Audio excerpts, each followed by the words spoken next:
Good evening, everyone. Welcome to Diksha e-learning. Today, we are going to present to you a webinar on the topic Management of Inflammatory Ear Disease in General Practice, conducted by Dr. Mitra Das M. Dr. Mitra ma'am completed her UG as well as PG from Government Ayurveda College, Trivandrum, and is currently working as Assistant Professor, Department of Shalakya Government Ayurveda Medical College and Hospital, Tripunithura, Kerala. It is my great joy to welcome ma'am to the stage. The good physician treats the disease, while a great physician treats the patient who has a disease. With that, it is my great joy to invite Dr. Mitra ma'am to this webinar. Before starting the session, I would like to go through a few of the basic instructions to be followed throughout the session. For uninterrupted class session, use laptop with high-speed internet connection. Please make sure your microphone is on mute to have a disturbance-free session. In case of any disruption, please check your internet connection first, and if the problem is with our network, kindly raise the issue in the chat box. Filling your full name to be displayed is appreciated. Any questions can be raised in the chat box. All the questions raised in the chat box will be cleared at the end of the session. Now, I would like to hand over the session to ma'am. Over to you, ma'am. Hi everyone, a very good evening to you all. It's very difficult to take a class without seeing the faces of the audience. So this is my first attempt in trying that with a larger audience. So first of all, I would like to thank Diksha. As far as I have understood, Diksha is doing a great job. Providing e-learning facilities for Ayurveda scholars. They're doing a wonderful work, and I feel privileged to be invited by the team to share my experiences regarding the management of ear diseases. Now, why did I choose this topic? Actually, the thing is that we have a general belief that any of the inflammatory diseases, that is acute manifestations of diseases, we have to depend on other systems of medicine. But in truth, we can manage it very well with our medicines. And so in this session, I'm trying to attempt to share my few experiences regarding the management of inflammatory ear diseases. So we all know that ENT disorders are very common, and in truth, 70% of the ENT cases can be managed at the primary health level itself, which means that you people, that is general practitioners, will get to see more ENT cases than a Shalakya person. So today I'll be showing you a few inflammatory diseases, disorders related to external ear, middle ear, and eustachian tube. So this is how I have structured my presentation. From what I have learned, most of the participants are not Shalakya specialists. So most of them are either house surgeons or practicing doctors. So I thought I'll just start with the anatomy. It's not a detailed anatomy, just a brief thing, so that I'll just refresh the anatomy portion. And then we need to know some examination techniques, which are not very difficult, which anyone can do. So those examination techniques will be introduced. And then we'll be discussing the symptomatology of the ear diseases. And then I'll go on to the cases. And each case I'll be explaining on how the diagnosis is made and how the treatment was done and what was the result. Then some of the participants are from outside Kerala. So I have included few slides on Karna Kriya Kramas, or how the treatment is usually done in our place. And finally, I'll be going for the summary and conclusion. So regarding the anatomy, so this is a basic structure of ear. I'm sure you're all familiar with that. So I'll be talking about external ear. So external ear comprises this part, which is called as pinna. And this is the external auditory canal. So these two parts will comprise the external ear. Then we have the middle ear portion. So the middle ear portion will include the tympanic membrane, which you can see here. And this is a middle ear cavity, and also the eustachian tube. So these I'll be dealing with the diseases related to this portion. And this is eustachian tube. So eustachian tube is a tube that connects the middle ear cavity with the oropharynx. Now, when you get an ear case, that is a patient with ear complaint, we have to do some examinations which are specific for ear. And these are, one is Tragus sign, another one is Valsalva test. Then you have to examine the ear without and with speculum. Otoscopy is preferred. And we might also have to understand how to read an audiometry.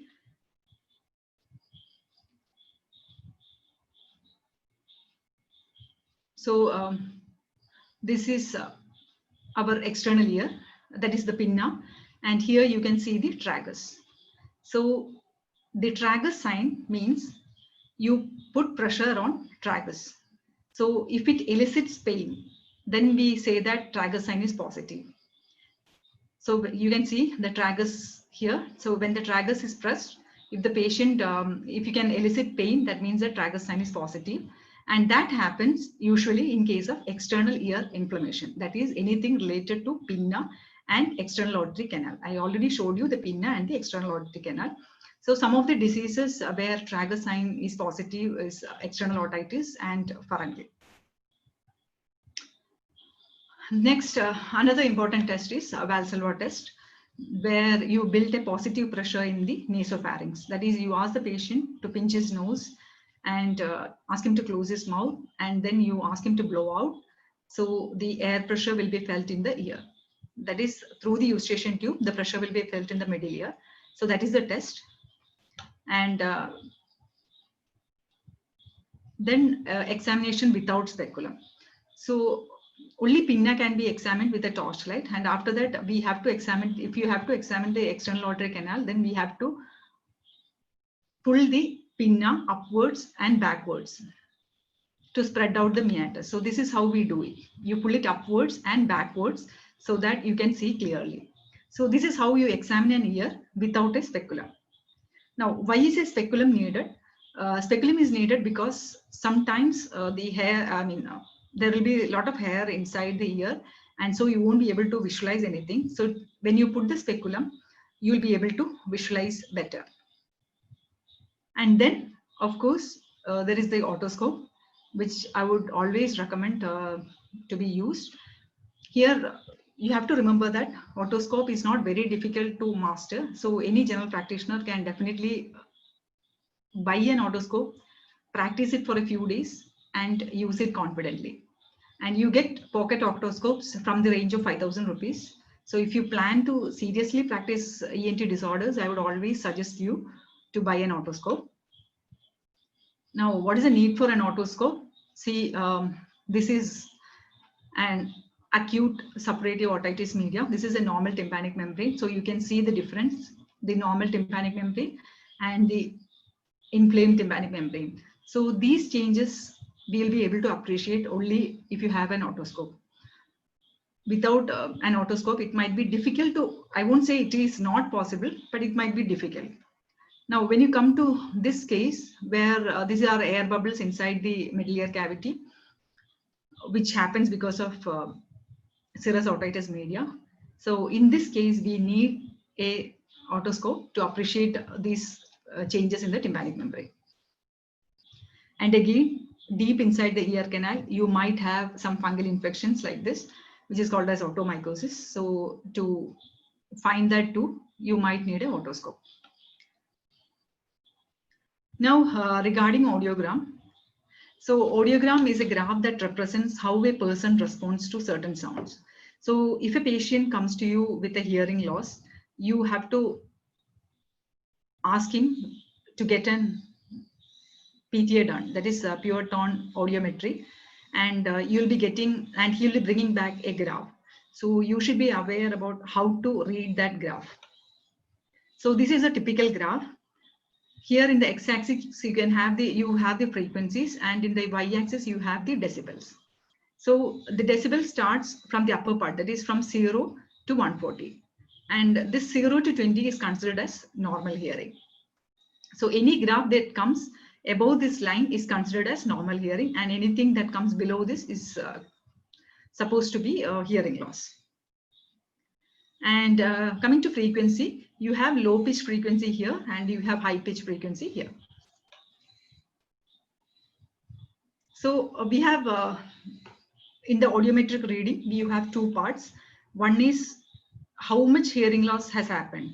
That is, you quantify the hearing loss, how much is lost, and why the hearing loss happened. You have two reasons for hearing loss. One is sensory neural hearing loss, and the other is conductive hearing loss. So first let us see how to quantify it.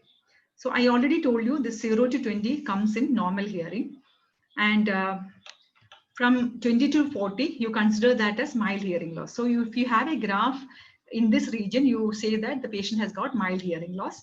And from 40 to 70, it comes in moderate hearing loss.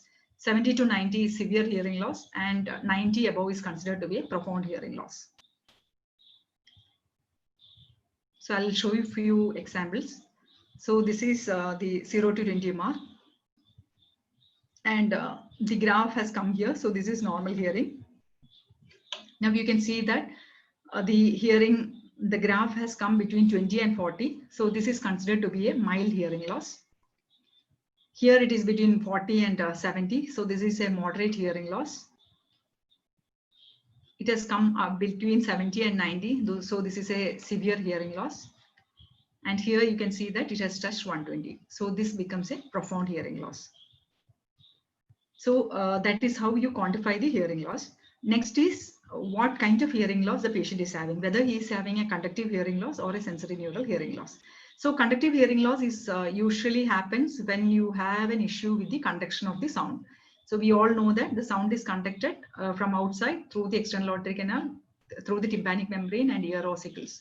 So up till here, if you have any issues, you have conductive hearing loss. And from here, it's mainly the sensory neural thing that is working. So anything that happens in the inner ear, you have a sensory neural hearing loss. Now in sensory, so you have two kinds of two kinds of conduction. One is air conduction and the other is bone conduction. And so you have two graphs, air conduction graph and bone conduction. So when this graph goes together, then you say that it is a sensory neural hearing loss. Or they should have a difference of less than 10. Then you call it a sensory neural hearing loss. So here you can see that the difference is huge. You have more than 30 hearing loss. 30 difference, and hence this is a case of a conductive hearing loss. So when you get an audiometric reading, you'll be able to say whether that is a sensory neural hearing loss or a conductive hearing loss. And you'll also be able to tell what is the range of hearing loss that the patient is having. Next is regarding the symptomatology. So basically, when you talk about the inflammatory ear disease, the symptoms that usually the patient present will be, one is the fullness of ear. That is, the patient will be saying that he's having some fullness and is unable to hear. And another thing is earache, then discharge from the ear and itching. So these are the symptomatologies which a patient will be presenting. So I'll be explaining this in detail with the help of few cases.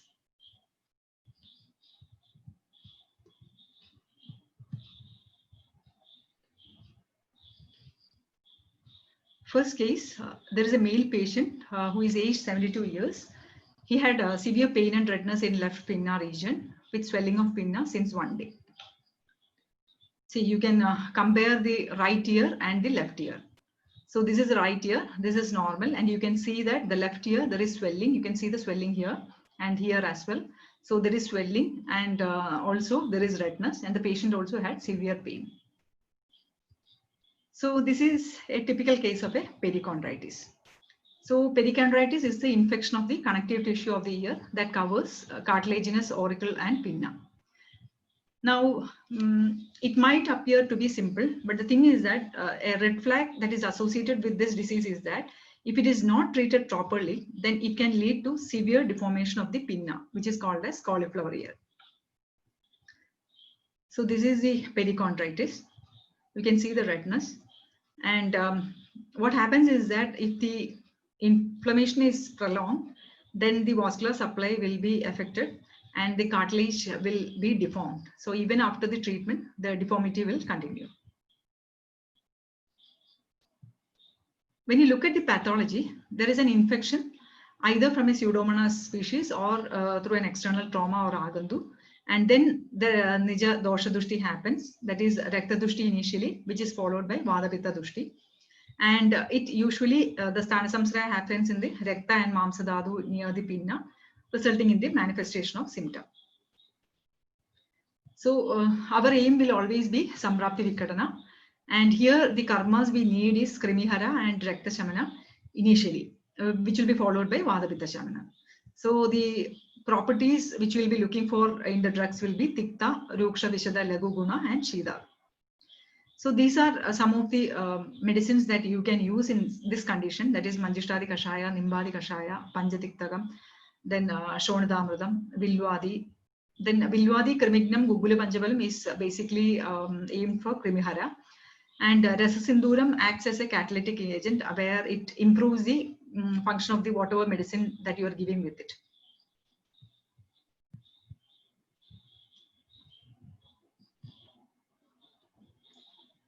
Now, if there is oozing associated with it, then we have to go for Shalana with Triphylakovada or Nimbakovada and also Nalpamara. Then dusting can be done with Shodhita Tangana. So this Shodhita Tangana has got a power to absorb this liquid. Hence, this can be done. So in dry lesions, we can use Shadadauta Krida or Tiktaka Krida for external application. Now, in this case, I had used Manjushtari Kashaya, Rasasindura capsule, and I had also given Shadadauta Krida for external application. So now you can see the change after 3 days. So this was the initial case, and now you can see the pinna clearly. The inflammation has subsided in 3 days with our medicines. Now, this is another case where a female patient had come, who was aged 43 years, had come with a swelling over the left pinna, which had a history of 2 weeks. She presented with slight itching. So here you can see the swelling. So this is a case of pseudocyst of pinna, that is a swelling on the lateral or anterior surface of the pinna. So analysis of the pseudocyst contents reveals a fluid rich in albumin and acid proteoglycans. The usual pathophysiology is minor trauma such as rubbing or ear pulling, sleeping on hard pillows, or even wearing a helmet or earphones also can result in this. And the general treatment that is followed is aspiration followed by hard bandage, or you might even have to go for a surgical correction. When we look at Ayurvedic management, the properties that are needed are you need a Tikta Kashaya Rasa, Lagu Ruksha Karaguna with Ushna Virya. So karma that which we are looking at is Kapha Shamana, Kleda Shoshana and Lekhana. So here I had utilized the properties of Tangana. That is Tangana and Madhu was mixed and used for external application. So you know that Tangana has got this Kadu, Ushnascha Ruksha, Tishnascha Saraga, Kapha Visleshano. So that property was used here. And here again you can see that within 3 days the swelling had disappeared.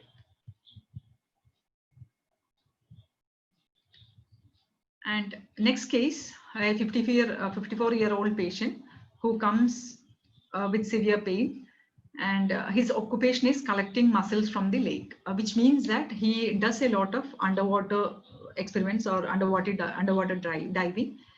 And here his tragus sign is positive. So I already discussed with you how a tragus sign is elicited. So tragus sign is positive means that he has got an external ear issue.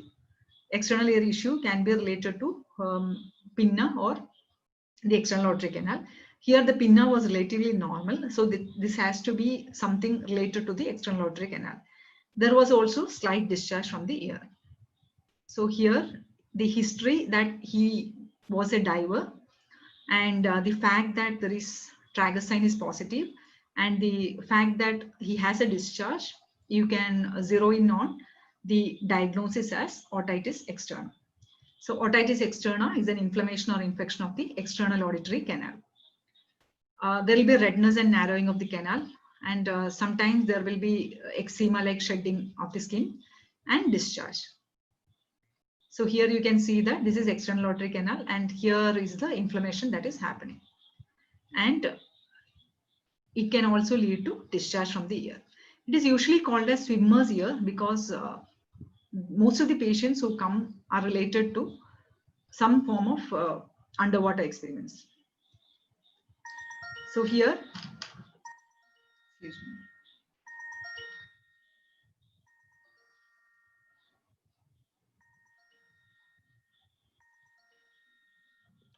So here what I did was Karnavarti was kept with Triphala, Madhu and Saindava.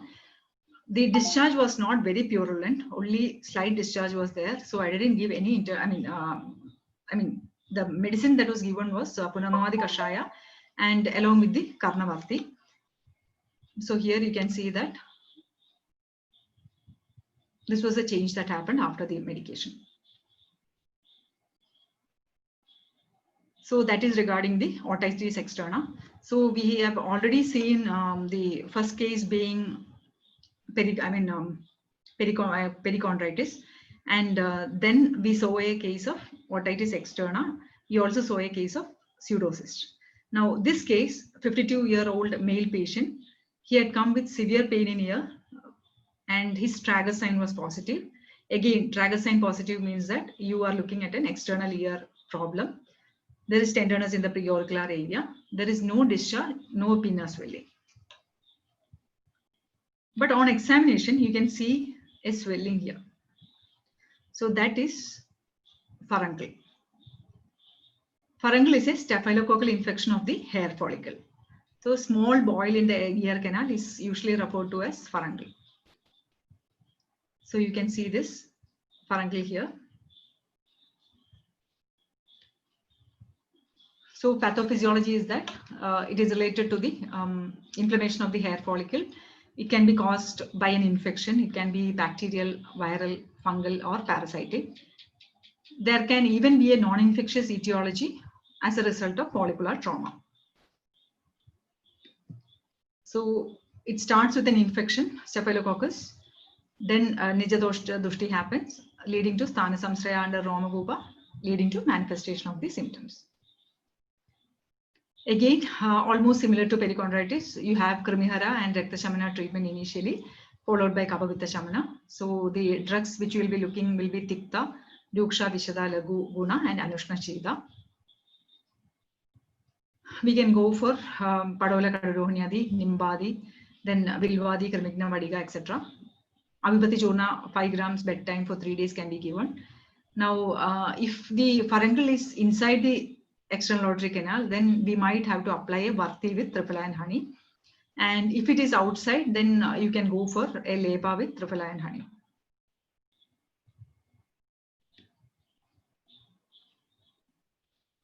Next case, this is a 40-year-old male with severe ear pain.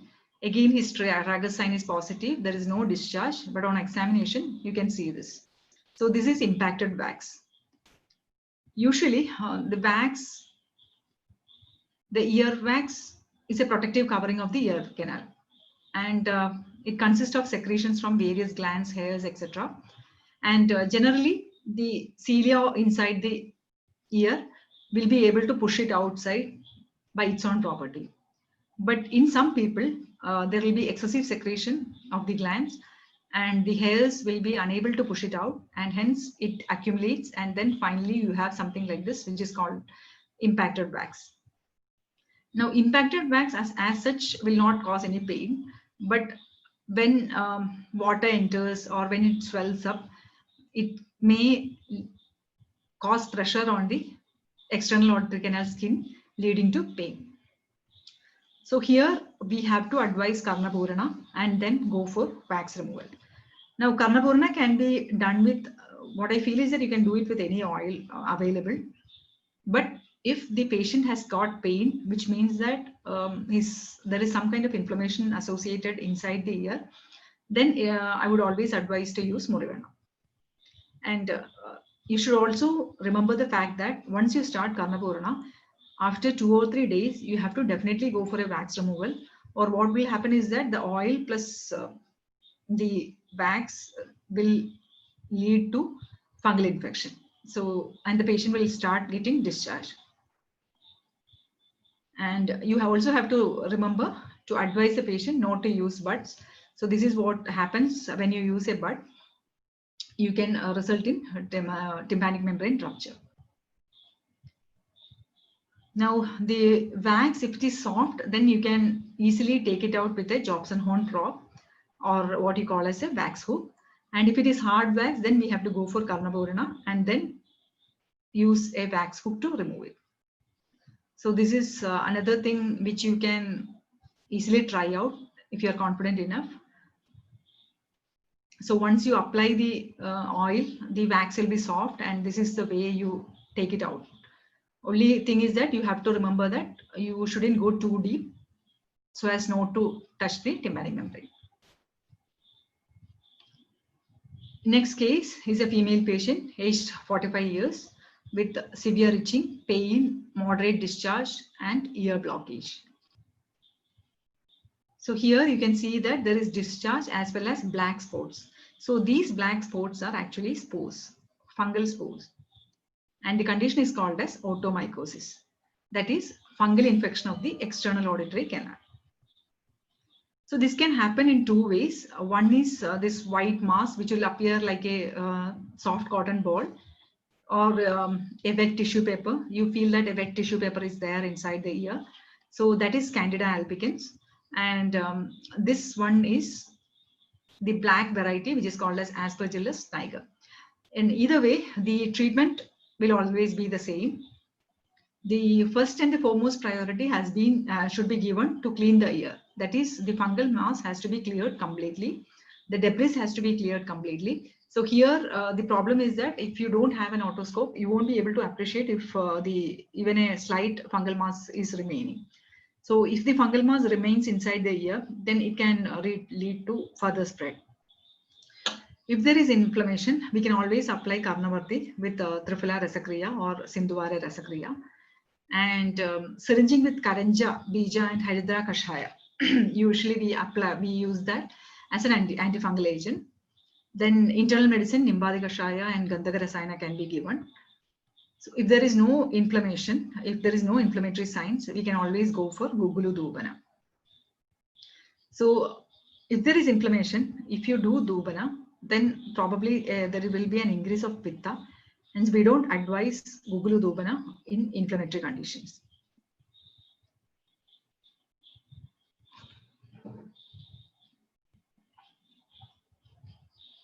Next case is the case of a male child aged 6 years. He has been having a hearing loss since 1 week. He complains of fullness of ear. There is no pain, no discharge, and on examination, the external ear is completely normal.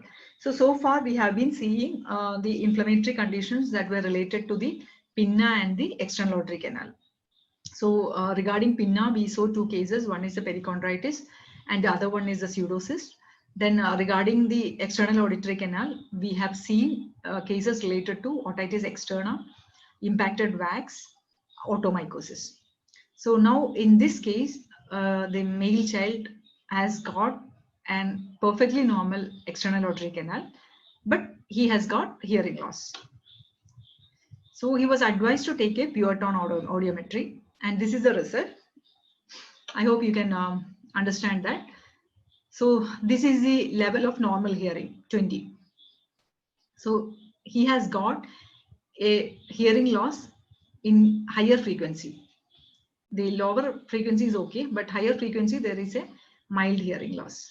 And here you can see that the difference is more than 10, which means that this is a conductive hearing loss. Now, when you come to the left ear, you can see that the entire graph falls above 20, which means that he has got a mild hearing loss in all the frequencies. And since there is a gap of more than 10, you can conclude that this is a conductive hearing loss. So here you can see the reading, the right side, minimal low frequency and mild high frequency conductive hearing loss. and left side he had a mild conductive hearing loss. So this is a typical condition of a serous otitis media. That is, there is a non-purulent effusion of the middle ear. So this is how you read it in, when you look at it through the otoscope, you can see some bubbles here. Here the cause is agandu, which leads to eustachian tube dysfunction, and because of the eustachian tube dysfunction, the inflammatory mediators will be released into the middle ear, causing the inflammation of middle ear and also collection of fluid in the middle ear. Here there is inflammation but no infection, so we can go for Kavashamana treatment, Ruksha, Ushna and Kledashoshna. So we prefer Dashamulakadatraya or Varanadi Kashaya. Then gargling is a must. So Triphala and Trigadu is usually used for Kapala. Then Vyoshadi Vadaga, Valya Karpuradi Churna, and also Rasna Jambiradi Tala for Rukshna. In this case, I had given Dashamulakadatraya Kashaya, Triphala and Trigadu as Kapala, Vyoshadi Vadaga and Rasna Jambira Tala. Along with that, we had also given Talabodichil with Varanadi Gana mixed with Takra, and Varanadi Takradara was also done. And here you can see that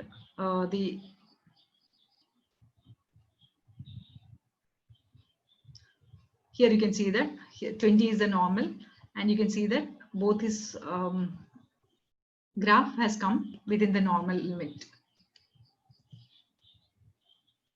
So hearing sensitivity within normal levels in both ears. So the next case is a 14-year-old boy, care of fullness of ear since 1 week, history of throat infection since 10 days. And on examination, again, his external auditory canal is normal, tympanic membrane is not affected, and Valsalva test is positive. So in the beginning, I had discussed about the Valsalva test. Valsalva test is done to understand the functioning of the eustachian tube. So here, the patient was unable to appreciate the pressure inside the middle ear by Valsalva test. So you call it as positive, which means that eustachian tube is blocked. So this usually happens in case of some upper respiratory tract infection, like throat infection or nasal infections or sinusitis. Because of this, the infection can pass on to the eustachian tube. You can see the eustachian tube here. So the infection can pass on to the eustachian tube and can cause the blockage of eustachian tube. And because of that, the patient will be complaining of fullness of ear. So in the initial stage, it is usually seen that SOFA is more predominant. That is, inflammation is more predominant than infection. So in such cases, we can go for Amrutara Kashayam, Purnavadi, Varanadi, etc. And we can also add on Vyoshadi Vadaga, Chandraprabha, Kanjana Gugulu. What I feel is that the most important thing that has to be advised is, of course, the Kabala with Triphala and Trigadu. And also the correction of nasal pathology or whatever infection which was the precursor of the eustachian tube block has to be dealt with. And in Kabaja disease, we have to advise not to use abatyas like curd, urad dal and all those things, cold items, and bathing on the head. Next case, there is a female patient aged 16 years. She presents with a severe throbbing earache and which is associated with high fever. Here, her tragus sign was negative. External auditory meatus is normal. There is no discharge, which means that external ear is normal, external auditory canal is normal. But when you look at her tympanic membrane through the otoscope, you find that there is redness. So this is a case of acute suppurative otitis media, which is an acute inflammation of the middle ear. So the acute inflammation of middle ear is a case which you can get very frequently, and there are various stages for this. So only if you understand the stages properly will you be able to manage the case well. So clinically, when you look at a patient with acute suppurative otitis media, you have a stage of tubal occlusion. you have a stage of pre-suppuration, a stage of suppuration, and a stage of resolution. So in the stage of tubal occlusion, there is the edema of the nasopharyngeal end of the eustachian tube. And so here you have the edema of the nasopharyngeal end of the tube. So what happens is that there is negative intratympanic pressure. Here you can see that usually the pressure outside and inside will be the same.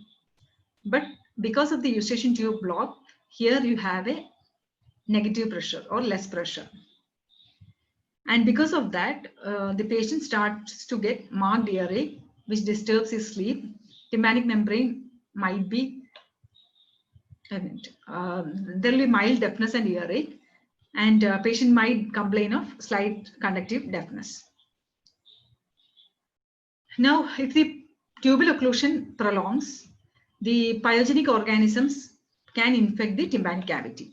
That is, here you have less pressure here and you have fluid here. So that is what you call as serous otitis media. When you don't have an infection and only inflammation leading to the secretion of fluid in the middle ear, you call it as serous otitis media.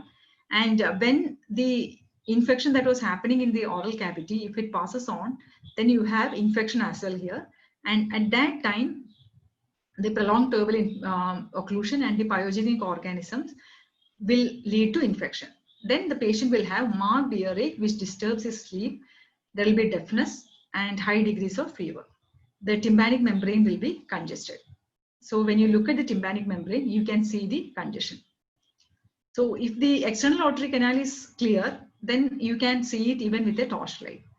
But if not, you might need an otoscope. So this is a normal tympanic membrane, and this is how an acute suppurative otitis media will look. Now the next stage will be the formation of pus in the middle ear. Here you can see the formation of pus. This is a stage of suppuration, and the pain will be very severe, and the temperature can go up to 102 or 103, and there will be vomiting. If you look at the temperature, tympanic membrane, you can see it will be red, bulging with an yellow spot, which means that an impending perforation, you are looking at an impending perforation. Now in the stage of resolution, the tympanic membrane will rupture with the release of pus, and the symptoms will be subsiding, and earache will be relieved, the fever will come down. So that is how the stages happen in the case of acute suppurative otitis media. So when we talk about the treatment, you have a separate treatment line for tubal occlusion, another one for this pre-suppuration or suppuration phase, and another one for the stage of resolution. So tubal occlusion, we have already discussed. As in case of eustachian tube block, we have to go for kapha shamana or shofa hara treatment, which can be amrudottaram kashayam, purnamadi, varanadi, etc., along with vyoshadi vadaga, and of course kabala with tripala and trigadu. Now, in case of in the stage of suppuration, Manjishtadi Kashaya has been found to be one of the most effective medicines in treating that. So we usually give it along with Kaishora Gogulu. We can continue the Kabala, and we can also give Vyoshadi Vadaga.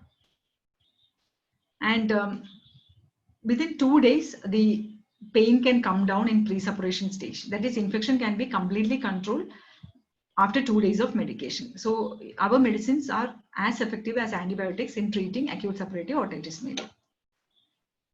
Now, next case is a male patient aged 50 years of age, mucopurulent intermittent discharge from ear since 6 years. So he has been having discharge since 6 years.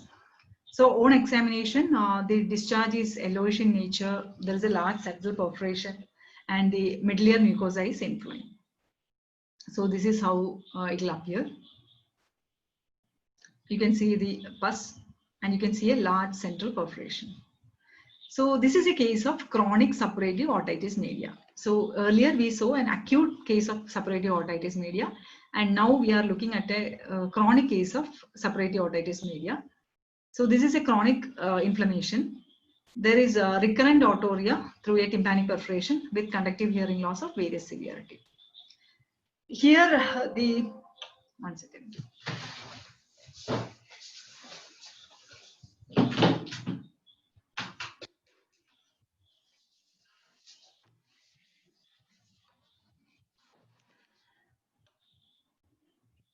what happens is that the patient will be immunocompromised. So he'll be having a tendency for recurrent infection. So initially we gave a Vata Kapha Shamana treatment to control the infection or the suppuration. And then we have to go on with Rasayana Aushadas to strengthen his immunity. So treatment which we usually give is Varanadi Kashaya or Trifla Kashaya with Gugulu, Aragodadi, etc.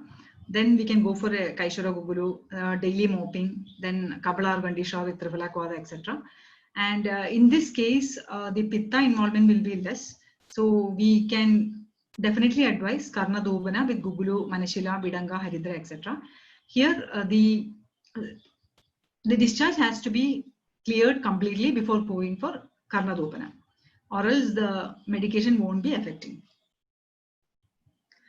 And in chronic case, we can also give Talapodichil and Takradara with Varanadi. So once it is under control, then we can go on for Snehabana with Gugulu Takrada, then and the rest of the treatments can be continued. So next case, it's a female patient aged 49 years. She comes with a severe pain in the ear since 3 days. So this is the case. Here you can see that even though the patient is complaining of earache, you can see that pinna is normal. She didn't have a tragus sign, any inflammatory sign. So, but since she came to the Shalakya OPD, I just wanted to discuss the case. This is a case of erysipelas. That is infection of the upper dermis, which is caused by beta hemolytic group A Streptococcus bacteria, which happens on scratches or otherwise infected areas. So the Samprapti is almost similar to what we discussed regarding perichondritis. The only difference is that the sthana differs. So similar protocol can be adopted in both cases. You can go in for Padola Muladi Kashaya, Rasa Sindura cap, then Sharadauda Krada external application. So this was what we gave her, and you can see that it has come down completely. So these are the few cases that are related to the ear inflammations, which can be managed in the general practice. So I have only selected those cases which you all can manage. And regarding Karna Kriya Kramas, so this is how you mop the ear. That is, it shouldn't be too pointed or too hard, and the cotton part should be projecting beyond the end. So you have some part of the cotton which will be projecting beyond the end, and you have to gently insert it into the ear and repeat it until the ear becomes dry. You might not be able to dry it in one go, so you might have to do it repeatedly, and then you have to re-examine using an otoscope to make sure that everything is clean. Now, when you attempt to clean, if there is pain, then you have to stop the procedure. So this is Karna Prakshalna. This is how you do a Karna Prakshalna, which we usually do for otomycosis. With Karanja and Haridra Kashaya, we do it for otomycosis. So this is how we do a Karna Varti. This is useful in Karna Shofa, that is external auditory canal inflammation, like in case of otitis externa, or even in case of otomycosis, we use Karna Varti. So the medicine, the prepared medicine is applied on the gauze, and then you make a Varti, and then you insert it inside the ear. Now this is Karna Dovana. You put the medicine on a gauze, make a Varti out of it, then make sure that the corn that you are using is long enough, so that only the fumes will be entering the ear. If the length of the corn is less, what happens is that the fumes will be hot, and that can cause a pitta increase in the ear. So if you let the fumes pass through a long distance, then the temperature will come down and only the medicinal property will be absorbed. Now coming to a summary of the presentation. When a patient comes with fullness of ear, we have to think of eustachian tube obstruction, serous otitis media, and earwax. So earwax we can easily diagnose by examining the external auditory canal, and eustachian tube obstruction can be ruled out by making the patient do the Valsalva test. And then serous otitis media is usually diagnosed by looking at tympanic membrane and also by taking a PTA. Then the next common symptom that we get regarding an ear is Karnashula or otalgia. So you have local causes, you have referred causes, and you have psychogenic causes. So local causes are related to external ear, that is pharyngeal, otitis externa, and otomycosis. And causes related to middle ear are eustachian tube obstruction and acute otitis media. Now, you remember that to differentiate between external ear condition and middle ear condition, we'll be doing the Tragus sign test. So if the Tragus sign is positive, that means that the pain is related to external ear. Then you have to think of pharyngeal, otitis externa, and otomycosis. So otomycosis, the patient will be having itching, as well as you will be able to see the fungal spores inside the external auditory canal. Now, in case of otitis externa, you most commonly get the history of water sports or diving in the water or some underwater job. And along with that, the canal will be narrowed. Then you can diagnose this otitis externa. And pharyngeal is actually the swelling of the hair follicle. So if you, even with a torchlight, we can find it easily. Now regarding middle ear, eustachian tube obstruction can be diagnosed with a Valsalva test, and acute otitis media can be diagnosed by looking at the tympanic membrane. If there is redness, then you make a diagnosis of acute otitis media. Then these are some of the referred cases which you have to remember when a patient comes to you with an earache.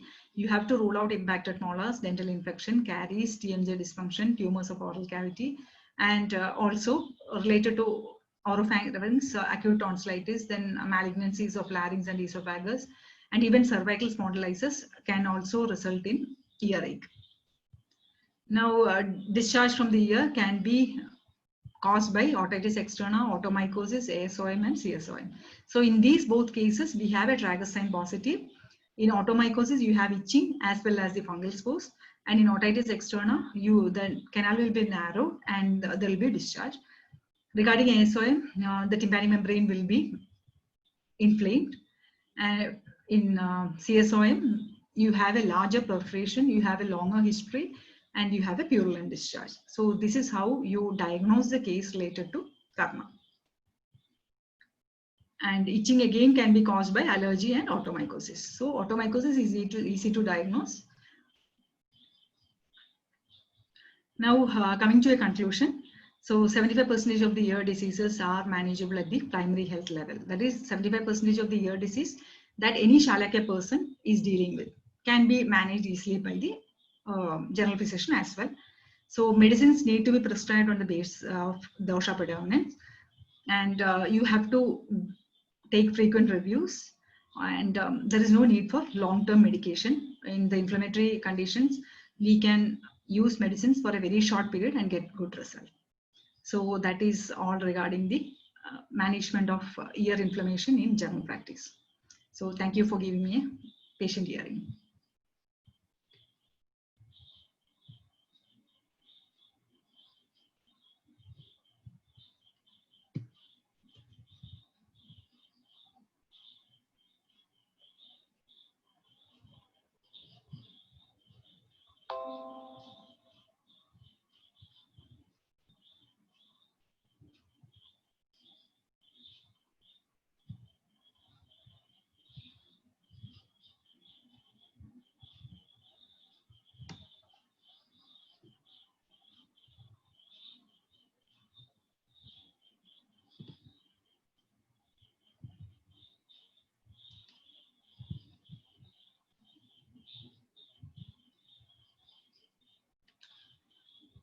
Now the question, how to prepare Karnavarti. I have already shown you how to prepare the Karnavarti. Now, duration for keeping it in external aortic canal, we usually advise 20 minutes to 1 hour. Sometimes the patient after half an hour shows irritation. So in that case, we ask them to remove it.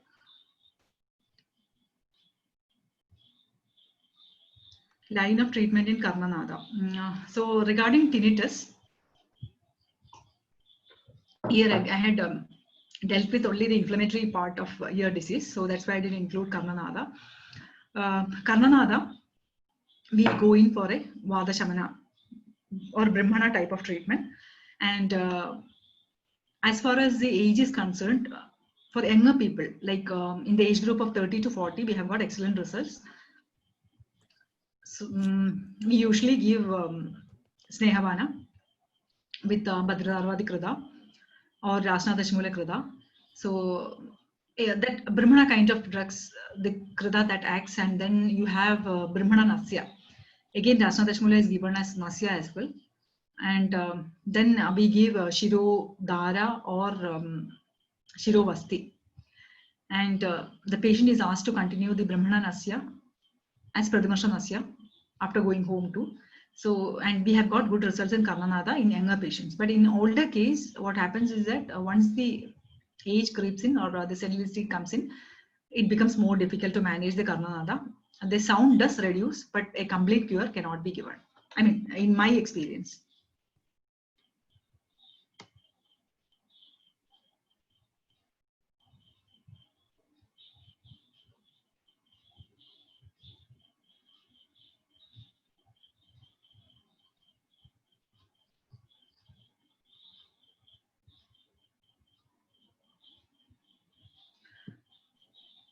Now, regarding the mode of action of Yoshadi Vadagam, it has that Pinasa Shwasa, that Pinasa is, it is good for Pinasa. And generally what we see is that related to the infections related to NASA is what is getting aggravated. I mean, what is the cause is what that causes, that leads to tubal blockage and then leads to ASOM. So we generally continue giving Yoshadi Vadagam in such cases. Ma'am, the next question is allergic management of allergic itching of ear. Management of allergic itching of ear, that is we usually, I mean, there is nothing to be done in the ear as such. So we generally give Nimba Haridradic tab we give, and Agastya Rasayana, Haridra Khanda. These are some of the anti-inflammatory drugs that we give. And we have found that it's not, I mean, we have got good prognosis in allergic ear disease, so with general management. We don't give anything for the ear as such. Okay, ma'am. Thank you, ma'am. The next question is Rasayana, the general Rasayana that we give in CSOM is Chavanaprasha. Okay, ma'am. How safe is it to advise Karnapuranas in case of perforated TM? No, why do you need to give Karnapurana in a case of CSOM? No, ma'am. In case of perforated tympanic membrane, they are asking. Perforated tympanic membrane, we don't usually advise Karnapurana. We don't advise, I mean, even in ASOM, we don't advise Karnapurana.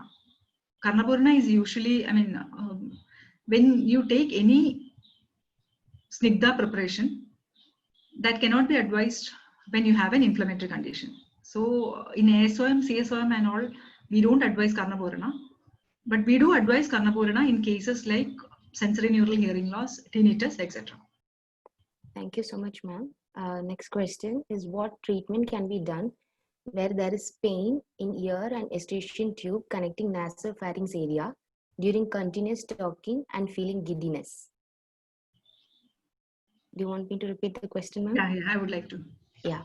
What treatment can be done where there is a pain in ear and eustachian tube connecting nasopharynx area during continuous talking or feeling giddiness?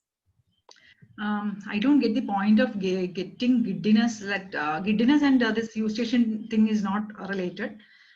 When you have continuous talk and you have that eustachian tube, continuous talk and eustachian tube block is not related. So probably the eustachian tube blockage is happening because of the eustachian tube dysfunction. So for that, we can go for Chaufara treatment. Thank you so much, ma'am. The next question. In case of diabetic patients, what are the treatment and precautions to be taken when they are having fungal infections frequently? Now, in case of a diabetic patient, you have to keep the ear dry. That is most important. because they have a tendency to develop this recurrent fungal infections. And to be very frank, I wouldn't advise a general practitioner to take in such cases, because if the automycosis in diabetic patient is a recurrent and you have to clean it properly and you have to clean it very deep. So that kind of deep cleaning is not possible in a general practitioner setup. So I would advise you to go in for that. But what we generally do in our OPD is that you have to completely clean it, and then we can give Kshalana with Karanja and Haridra. Again, after Kshalana, you have to dry mop it clearly. Otherwise, again, that moisture will be there. So you have to clean that. And then you can go for the other treatments like Nimbadi Kashaya, Gandhaka Rasayana, etc. can be given. Thank you, ma'am. I hope that doubt was cleared. Next question. Patient with history of allergic rhinitis and mild DNS often complains with itching in ear. On examination, no impacted backs and no fungal infections. What will be the management? I already told you the itching can be caused by two reasons. One is automycosis and the other is allergy. So if the automycosis is ruled out, then we go for allergic treatment. And allergic treatment is something which you give, the general treatment that you give for allergy is sufficient for that. You don't have any specific treatment for ear allergy. Thank you, ma'am. Next question is, what is the reason for hearing song or music in old-aged people? Is it a psychological or related to ear? That is related to tinnitus. That usually happens in old age. There is something which we diagnose as Karnakshveda or Karnanada. Again, you can give treatments, Brahmana treatments, but in old age, the response is poor. Thank you, ma'am. Next question. Meniere's disease Ayurvedic treatment. Meniere's disease, again, Meniere's disease, you have fullness of ear. So depending on the predominant symptom, that is what the patient is having, depending upon that, we go in for the treatment. Thank you, ma'am. Hope that doubt was cleared.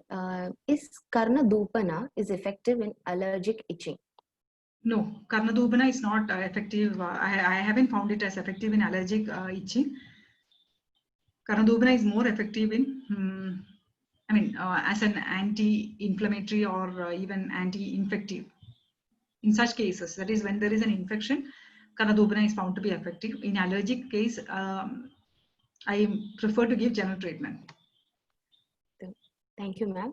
Next question. Is it safe to use Thaila in automycosis? Some research suggests that Jatyadi Thaila, etc. shows good effect in it. Unfortunately, we don't usually recommend Thaila, and I haven't tried with Jatyadi Thaila Karnapurna, so I won't be able to comment on it. Okay. Thank you, ma'am. Is there a good prognosis in Meniere's disease? No, the prognosis, like Meniere's disease, is difficult to manage. We can reduce the symptoms, to some extent only. But the treatment, the complete treatment, I haven't been able to give to the patient. Thank you, ma'am. Next question is, how about Vacha Lashunadi Thailam in fungal infection? We don't usually give any kind of oily preparations for fungal infection. So I won't be able to comment on that. Okay. Is there any analgesic ear drops can be used in otalgia? Otalgia, we have to identify the cause and then treat it accordingly. We don't, like analgesic, if you say that, I have already told you, if you have an impacted wax and then you have a ear pain, if you put Murivanna, you get good result. That is, the pain goes away. But in case of ASOM, if you give Manjushtadi Kashaya, the pain will go. But Karnapurana may not help. So I won't say that there is analgesic ear drop. Rather, we can go in for an analgesic treatment. That is, as soon as the pitta comes down, the pain will come down. Thank you, ma'am. Next question is, any kind of LEPA can be applied to infra-auricular area in case of inflammation? Yeah, you can go for Karutavat. That is, you have that KM LEPA. That is what is called as KM LEPA. So that kind of Rukshana kind of drugs can be used for that. Thank you, ma'am. Next question. Is there any analgesic medicine for earache? I guess I have already answered that. Yeah. Okay, ma'am. Moving to the next question. What treatment can be given for healing perforated tympanic membrane? I think. Once the, like especially in case of chronic CSOM and all, we won't be able to heal the tympanic membrane with our medication. In ASOM, in the initial stages, if we get a patient, if you manage it properly, it will heal by its own. You don't have to specifically give a treatment focusing on the tympanic membrane healing. Okay. Thank you, ma'am. Next question. Is there any difference in treatment protocol for itching in children below 5 years of age? No, there is, the treatment, it is either related to fungal or allergic. So you just have to think about the dosage. Thank you, ma'am. During this COVID pandemic, we healthcare professionals are using masks and PPE for more than 8 hours per day. Some of us developed perichondritis. Discuss regarding management and prevention of perichondritis. I have already discussed in detail how to manage perichondritis, and I have also told you about the medicines that we generally use, which include Nimbadi Kashaya, Manjishtadi Kashaya, and drugs like Bilvadi Gulika, Krimiharapadi, etc. We have already discussed that. Okay. Thank you, ma'am. Any treatment for deafness patient suffering for 10 to 12 years? He reads lip words when he speaks, some loudly, then high here. You have to be more specific regarding this. You need to go in for an audiometric testing, and you have to identify which kind of hearing loss and how much hearing loss the patient is having, and only then we'll be able to comment on the prognosis. Thank you, ma'am. Is it okay to clean ears after bath regularly, as it is also a kapha-mala and makes it dry? Will it be harmful to use buds daily? Yeah, using of buds daily will, there is a normal, the cilia inside the ear will normally be pushing out the wax on its own. So when you keep on putting buds, that movement will be hampered. And later on, what happens is that the wax will, the impacted wax starts developing. Thank you, ma'am. Next question. Ma'am, I have seen many prescriptions with Gandha Taila Varti Prayoga in fungal infection. What is the mode of action here? I'm unable to comment on the usage of Thyla in fungal infection. Thank you, ma'am. Ma'am, in case of Karna Bhadirya, can we advise Karna Purnam in any age group, especially in children below 10 years? Yeah, we can definitely advise Karna Purna. Thank you, ma'am. How much percentage of perforation of tympanic membrane leads to complete hearing loss? Or person will be able to hear even when there is perforation? Yeah, the persons will be able to hear even when there is perforation if the ossicles are intact. The only thing is that the hearing will be reduced to some level. That's all. Thank you, ma'am. Headache along with earache. What is prescribed? So I have already discussed what all are the reasons for earache. And so you have to find the reason for headache. It's not like a headache plus earache, you give a medicine. You have to find out what the reason is for that and then go for the treatment. Because see, headache can, if you have a sinusitis, it can result in headache. And if you have a sinusitis, it can also lead to a earache. So in that case, you will have to go for the treatment of sinusitis. So you can't tell a single medicine for this. Okay, thank you, ma'am. How do we treat earache caused due to cold climate? Advise Kabbalah. That is mostly during cold climate, what happens is that eustachian tube gets blocked, and that is how the earache is manifesting. So ask the patient to do Kabbalah, at least with Triphala or mix with Trigadu. If you can advise Kabbalah, it will be useful. Okay, thank you, ma'am. Oil for head bath is frequent history of ear problems. Again, ear problems can be Vadiga, ear problems can be Paitiga, ear problems can be Kabaja. So depending on that, we have to change the head oil. For example, if you are looking at a person who is having recurrent ear infections, then probably we'll have to go for a Surasati Taila. If it is a Vadiga kind of things, we might go for a Bala Taila or Shirabala or things like that. So that you can't answer it in one sentence. Thank you, ma'am. We will provide you the link for all the recorded videos later. So if there is any more doubts, participants can refer it again. So I think that is it for the questions, ma'am. So thank you all for joining me, and thank you once again. Thank you for Diksha team also for supporting during this session. Thank you, ma'am. There is a special announcement from Diksha team. We Diksha is proudly conducting Samsadi 2020, a series of national level web conference in association with Ayurveda College Coimbatore, starting from July 13th, 2020, Monday, which is going to be inaugurated by Padma Shri Dr. P.R. Krishna Kumar, Managing Director, Ayurveda Pharmacy, Coimbatore. With that, we come to an end for the session.